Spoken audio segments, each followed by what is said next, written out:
भगवान धरापृष्ठ रे अधर्म उपरे धर्मर जय एवं जगत प्राणी मानकर सुरक्षा और मंगल पाई असुर मानक संहार करछंती। से विभिन्न विभिन्न जुगरे भिन्न भिन्न रूप एवं अवतार रे धरापृष्ठ रे अवतरण करछंती। सेहीपरि ओडिशा रे सारला दास को द्वारा रचित महाभारत रे भगवान को एभली एक अनन्य रूपर वर्णना हेछि जहाँ आम अन्य कोनोसी महाभारत रे वर्णित होबार देखि परिबा नै। किंतु एहार तथ्य ओडिशार कला संस्कृति रे एवं जगन्नाथ संस्कृति रे एवं आम ओडिशार कारुकार्य रे मध्ये बहुत खूब सुंदर भाव में वर्णित होइछि। तो चलंतु आमे भगवान एक विचित्र रूप उपरे चर्चा करिबा।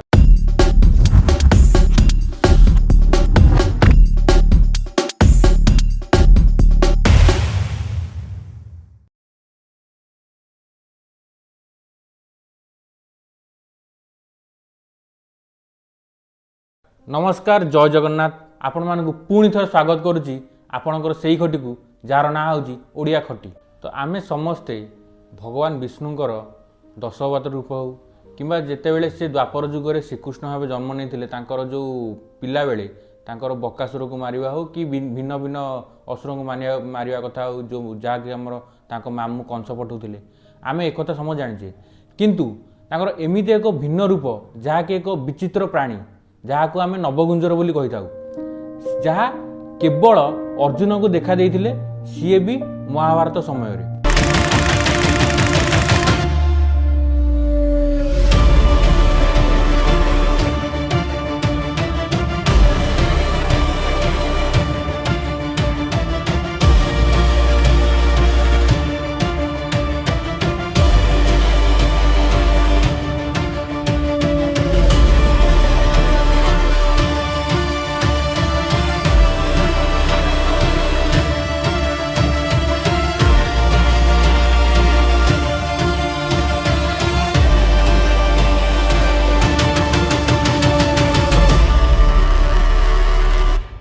नवकुंजर अर्थात 9टी प्राणी जहाँकि समय क्रमे अपभ्रंश होई तार नामटी नवगुंजर हो जाइछि।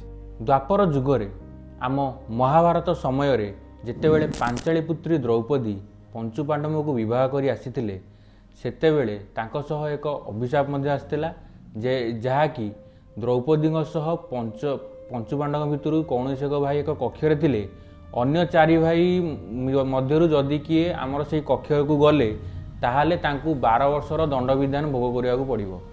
तो सही दंड विधान नाम हूँ बनवास।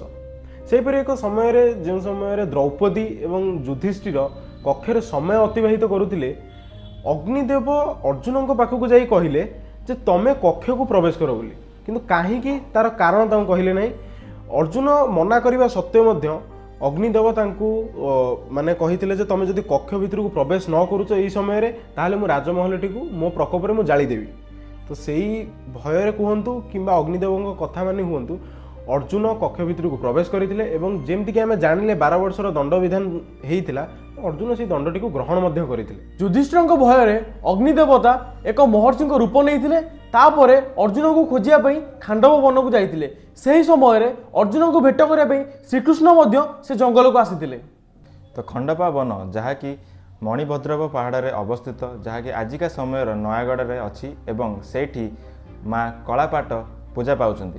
तो सही वन रे अर्जुन ध्यान अवस्था बसिथिले एवं जेतेबेले श्रीकृष्ण जानिया को पाइले अग्निदेवतांकर एई छलना विषय रे से अर्जुन के सामने रे नवगुंजर वेश नहीं प्रकट होइथिले।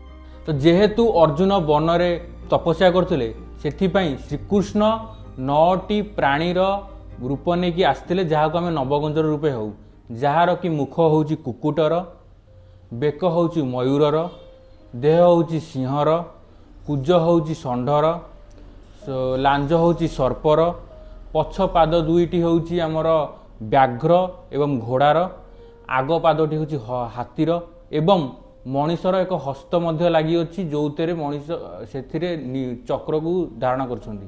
नवगुंजरे थिबा भिन्न भिन्न प्राणीकर भिन्न भिन्न अर्थ अछि। जेमिति कि मुंडरे थिबा कुकुटर अर्थ होउची सतर्कता चेतना एवं जो तांकर बेकर मयूर अछि तार अर्थ होउची सौंदर्य एवं प्रकृतिर स्वर। सेहीपरि पुच्छरे थिबा सर्प पुनर्जन्म एवं जो सिंहर शरीरटी अछि ताहा साहस एवं शक्तिर प्रतीक अटे। आ षंढर जो कुजटी अछि ତାହା ବଳ ଏବଂ ଧର୍ମର ସ୍ଥାପନର ପ୍ରତୀକ ଅଟେ। ହସ୍ତି ହେଉଛି ଜ୍ଞାନ ଏବଂ ସାମର୍ଥ୍ୟ, ବ୍ୟାଘ୍ର ହେଉଛି ଦୃଢ଼ତା ଏବଂ ବଳ। ଅଶ୍ୱ ହେଉଛି ଚଞ୍ଚଳତା ଏବଂ ଦୟାର ପ୍ରତୀକ, ଆଉ ହାତରେ ଧରିଥିବା ଚକ୍ର ହେଉଛି ଜୀବନର କର୍ମର ଫଳର ଚକ୍ରକୁ ବୁଝାଏ। ତ ଏଇ ନବଗୁଞ୍ଜର ଯେଉଁ ପ୍ରାଣୀ ଅଛି ଭଗବାନଙ୍କର ଦୈବିକ ରୂପ ବା ଦିବ୍ୟ ଅବତାର ବା ଦିବ୍ୟ ରୂପ ଆମେ ଯାହାକୁ କହୁଛୁ, ତାହା ଆପଣ ଯଦି ଦେଖିପାରିବେ ଆମ ପୁରୀ ଶ୍ରୀମନ୍ଦିରର ନୀଳଚକ୍ରରେ ମଧ୍ୟ ଦର୍ଶାଯାଇଛି ଏବଂ ଆମ ଓଡ଼ିଶା କଳା ସଂସ୍କୃତିର ଯେଉଁ ପଟ୍ଟଚିତ୍ର ଅଛି, ମାନେ ଆପଣ ନିହାତି ଭାବରେ ପଟ୍ଟଚିତ୍ରରେ ଏଇସବୁ ଜିନିଷ ଦେଖିପାରିବେ ଯେ ମାନେ ନବଗୁଞ୍ଜର ରୂପଟା ବର୍ଣ୍ଣିତ ହେଇଛି ବହୁତ ସୁନ୍ଦର ଭାବରେ। ଆଉ ଗୋଟେ ଖେଳ ବି ଆ ଉପରେ ଅଛି ଯାହାର ନାଁ ହେଉଛି ଗଞ୍ଜପା, ଯେଉଁଟା କେବଳ ଆଉ କେବଳ ମାନେ ବ୍ରହ୍ମପୁର ଆଉ ପୁରୀରେ ହିଁ ମାନେ ଖେଳାଯାଏ। ଆଉ ଏଇଟା ଗୋଟେ ମାନେ ତାଙ୍କର ଲୋକାଲ ଗେମ୍ ହିସାବରେ ମଧ୍ୟ ଏଇ ଗଞ୍ଜପା ଖେଳଟା ଯାଏ, ଯେଉଁଟାକି ଡେଡିକେଟେଡ୍ ହେଇଛି ସ୍ପେଶିଆଲି ମହାଭାରତର ସେଇ କ୍ୟାରେକ୍ଟରକୁ, ଯେଉଁଟାକି ହେଉଛି ନବଗୁଞ୍ଜର। ସେହିପରି ପୁରାଣରେ ଆଉ ଏକ କିମ୍ବଦନ୍ତୀ ଅଛି, ଯେମିତିକି ଅର୍ଜୁନ ଯେଉଁ ଟାଇମ୍ରେ ଜଙ୍ଗଲରେ ଥିଲେ ସେ ଟାଇମ୍ରେ ସେ ତପସ୍ୟାରେ ଲୀନ ଥିଲେ। ତାଙ୍କୁ ହଠାତ୍ ଏକ ଆଶ୍ଚର୍ଯ୍ୟଜନକ ପ୍ରାଣୀ ଦେଖାଗଲା। ସେ ତାଙ୍କୁ ତାଙ୍କ ତୀର ବାହାର କରିନା ତାଙ୍କୁ ମାରିବା ପାଇଁ ଚେଷ୍ଟା କଲେ। ତାପରେ ସେ ଦେଖିଲେ ସେ ପ୍ରାଣୀର ଗୋଟେ ହାତରେ ଗୋଟେ ପଦ୍ମ ଧରା ହେଇଛି। ତ ସେ ଏଇଠୁ ଭାବିଲେ କି ଗୋଟେ ଛୋଟ ପ୍ରାଣୀ ତ କେବେ ଧରିପାରିବେ ନିଜ ହାତରେ ପଦ୍ମ। ସେ ଭାବିଲେ ହଁ ଇଏ ବିଷ୍ଣୁଙ୍କର ଗୋଟେ ରୂପ ହେଇଥିବ। ତାପରେ ଗଲେ ସେ ବିଷ୍ଣୁ ତାଙ୍କ ପ୍ରତିରୂପକୁ ଆସିଲେ। ତାପରେ ସେ ବୁଝାଇଲେ କି ମୁଁ ମାନବରେ ଏବେ ପ୍ରାଣୀରେ ଗଛ ଜଙ୍ଗଲରେ ସବୁଠି ମୁଁ ଅଛି, ପ୍ରତି ପ୍ରାଣୀରେ ଭିତରେ ମୁଁ ଅଛି। ତ ଏଇଟା କୁହାଯାଏ ଗୋଟେ ପ୍ରାଣୀକୁ ଡେଡିକେଟେଡ୍ ହେଇକି ନବଗୁଞ୍ଜର ବେଶ ହେଇଛି। ଏହା ମତଲବ ହେଉଛି କି ପ୍ରତି ପ୍ରାଣୀରେ ଠାକୁରଙ୍କର ବେଶ ଅଛି ଆଉ ତାଙ୍କର ପ୍ରତିରୂପ ଅଛି। ତ ଆପଣମାନେ ଯେମିତି ଜାଣିଲେ ନବଗୁଞ୍ଜର 9ଟା ପ୍ରାଣୀକୁ ନେଇକି ଗୋଟେ ପ୍ରାଣୀ, ଯେଉଁଟାକି ମାନେ ଯଦି ଆମେ ଦେଖିବା ସେମିତି ସାଇନ୍ସ ଅନୁଯାୟୀ ତ ଏହା କେବେ ପସିବୁଲ୍ ନୁହଁ, କିନ୍ତୁ ଦୈବିକତା ଗୁଣରୁ ଓ ଭଗବାନଙ୍କର ଏହା ଏକ ଦିବ୍ୟ ରୂପ। ତ ଏଇ ଯେଉଁ ରୂପଟି ଅଛି ଏଇଟା ଭଗବାନଙ୍କର, ଏଇଟା କେବଳ କିମ୍ବଦନ୍ତୀ ଓ ପୌରାଣିକରେ ହିଁ ବର୍ଣ୍ଣିତ। ଆଉ ଏହା ମଧ୍ୟ ସମ୍ପୂର୍ଣ୍ଣ ରୂପେ ସମସ୍ତ ଜାଗାରେ ବର୍ଣ୍ଣିତ ନୁହଁ କି ଏହାର ସମ୍ପୂର୍ଣ୍ଣ ରୂପେ କୌଣସି ତଥ୍ୟ ମଧ୍ୟ ସବୁଠି ବର୍ଣ୍ଣିତ ହେଇନାହିଁ। ଏଇଟା କେବଳ ଓଡ଼ିଶାରେ ମାନେ ପର୍ଟିକୁଲାରଲି ଆମରି ଷ୍ଟେଟ୍ରେ ସାରଳା ଦାସଙ୍କ ଦ୍ୱାରା ରଚିତ ଯେଉଁ ମହାଭାରତ ଥିଲା, ଓଡ଼ିଆ ମହାଭାରତ, ସେଥିରେ ହିଁ ନବଗୁଞ୍ଜର ବିଷୟରେ ବର୍ଣ୍ଣନା କରାଯାଇଛି। ଆଉ ଆର ମାନେ ଆକୁ ପୂଜା କରିବାର କାରଣ ହେଉଛି ଏହା ବିଷ୍ଣୁଙ୍କର ଗୋଟେ 10 ଅବତାର ଭିତରୁ ଏହା ମଧ୍ୟ ଦ୍ୱାପର ଯୁଗରେ ଏକ ଅନ୍ୟତମ ରୂପରେ ବର୍ଣ୍ଣନା ହୋଇଛି।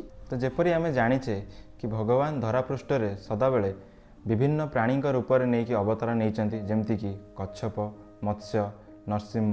ତ ଏଠି ବି ଆପଣ ଦେଖିପାରିବେ ନରସିଂହ ଅବତାରରେ କି ଶରୀରଟି ଥିଲା ଏକ ମଣିଷର ଏବଂ ମୁଣ୍ଡଟି ଥିଲା ଏକ ସିଂହର। ସେହିପରି ଭାବରେ ଓଡ଼ିଆ ସଂସ୍କୃତିରେ ବି ମଧ୍ୟ ଏହା ଏକ ଅନ୍ୟ ରୂପ, ଯେଉଁଟାକି ଆମର ଓଡ଼ିଆ ମହାଭାରତରେ ବର୍ଣ୍ଣିତ ଏବଂ ତା'ର ମାନ୍ୟତା ରହିଛି ମଧ୍ୟ। ଆଉ ଆଜି ପର୍ଯ୍ୟନ୍ତ ଓଡ଼ିଆମାନେ ତାଙ୍କୁ ମାନୁଛନ୍ତି ଏବଂ ପୂଜା ମଧ୍ୟ କରୁଛନ୍ତି। ତ ଆଶା କରୁଛୁ ଆପଣମାନଙ୍କୁ ଆମର ଆଜିର ଚର୍ଚ୍ଚାଟି ଭଲ ଲାଗିଥିବ। ଯଦି ବି କିଛି ଭୁଲ ଚୁକ୍ ହୋଇଯାଇଥାଏ ତାହେଲେ ଆମକୁ କମେଣ୍ଟ ସେକ୍ସନରେ ଜଣାଇବେ। ତ ରହିଲୁ, ନମସ୍କାର, ଜୟ ଜଗନ୍ନାଥ।